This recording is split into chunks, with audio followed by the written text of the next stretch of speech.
안녕하십니까, 박인정 회사입니다.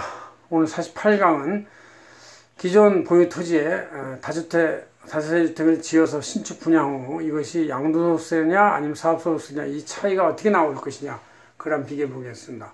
자, 기존에 보유한 토지가 있는데 시가 상승해서 이제 뭔가 팔아야 된다, 아니면 사전 양도를 하고 싶은데, 사전 증여를 하고 싶은데 각 수증자들의 생각이 달라가지고 일치된 의견이 보여지지가 않는다. 그럴 때는 이제 그렇게 할 수가 없고 스스로 내가 결자 해지해야 되겠다. 그래서 취득자가 결자 해지하는 것인데, 결자 해지할 때 여기에 이제 상가나 다세대주택을 지어서 분양할 때 이것이 사업소득세를 계산될 수도 있고 양도소득세를 계산될 수도 있다, 이런 얘기죠. 이것은 제가 2014년 연세지경저널 여기다 기고했던 내용이고요. 이거에 대해서는 이 교재 243페이지에 이렇게 써 있습니다. 회계응명과 조세전략책이죠. 이걸 한번 제가 칠판에 써 있는 거를 한번 보면서 하겠습니다.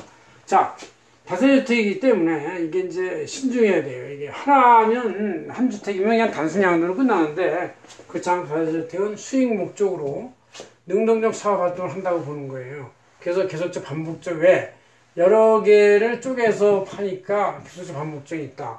그러나 하나밖에 없는, 한꺼번에 판다든가 할 때는 사업 목적이 없는 단순 양도. 우리가 부동산 양도 차익이 생기는 것은 뭐 내가 일부러 수익 목적을 내려고 그런 게 아니고, 수요 공급이 부족하거나 투기자들이 막 난리쳐서 또 정부가 정책 시기를 잘못 선택해가지고 가격이 올라서 나도 엉겁결에 오른 거니까 그 양도소득이 생긴 것이지, 내가 양도소득 오르라고 한 번도 막 그냥 거기다 뭘 행위를 한 적이 없죠. 그래도 오르는 경우가 생기는 것이죠. 그런 걸 양도소득이 하는 것이다.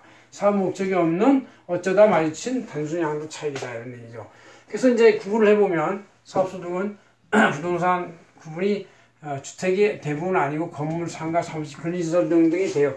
근린시설에는 이제 위층에 주택이 있고 밑에는 상가가 있고 이런 것이죠. 그러나 단순 양도소득은 대부분 주택이다, 이런 얘기고. 그래서 이제 일시에 판매, 미분양이 되면은 일시적 임대를 하다 양도할 수도 있는데, 이것도 사업적 양도의 경우는 부동산 매매업에 속하는데, 신축 부동산을 임대하다 일시 양도할 때는 양도소득이 된다, 이런 얘기죠. 자, 그래서 구체적 행위의 차이는, 부동산 사업소득이 되려면 구체적 행위는 부동산 매매업으로 사업자 등록을 해야 된다는 얘기죠. 그러나 그렇지 않은 단순 양도는 사업자 등록 필요 없고 그냥 개인주택을 지어서 임대도 하다가 아니면 살다가 단순히 뭐 위층 팔고 1층 팔고 2층 팔고 이렇게 이제 어쩌다 보면 파는 것은 그냥 양도소득으로 본다, 그런 얘기죠. 그럴 때 그 가장 큰 차이는, 부동산 매매업이 된다는 얘기는 손익계산서와 재무상태표를 작성해가지고 복식부기에 따라서 이 실제 원가를 다 집어넣고 해서 사업소득을 계산해요. 거기에다가 세율을 곱해가지고 나온 부동산 사업소득세하고 일반 부동산 그 건에 대해서, 아니면 그 1년에 여러 채를 팔았으면 여러 채 합산한 거에 대한 부동산 양도세를 계산해서 이 금액 중에서 큰 금액을 계산한다. 항상 세금은 큰 금액을 계산합니다. 그러나 부동산은 이제 부동산 양도세 일반적 계산 방법을 적용한다는 얘기죠. 그래서 그 수익 비용 및 계산 방법의 결정적 차이는 둘 다 실제 분양가, 실제 양도가 거의 비슷한 얘기긴 해요. 그러나 이제 분양가는 이제 그때 그 부가가치 부금모이라고 하는데, 건물부는 이제 실거래가는 이제 그 부가세 없이 그냥 총 금액이죠.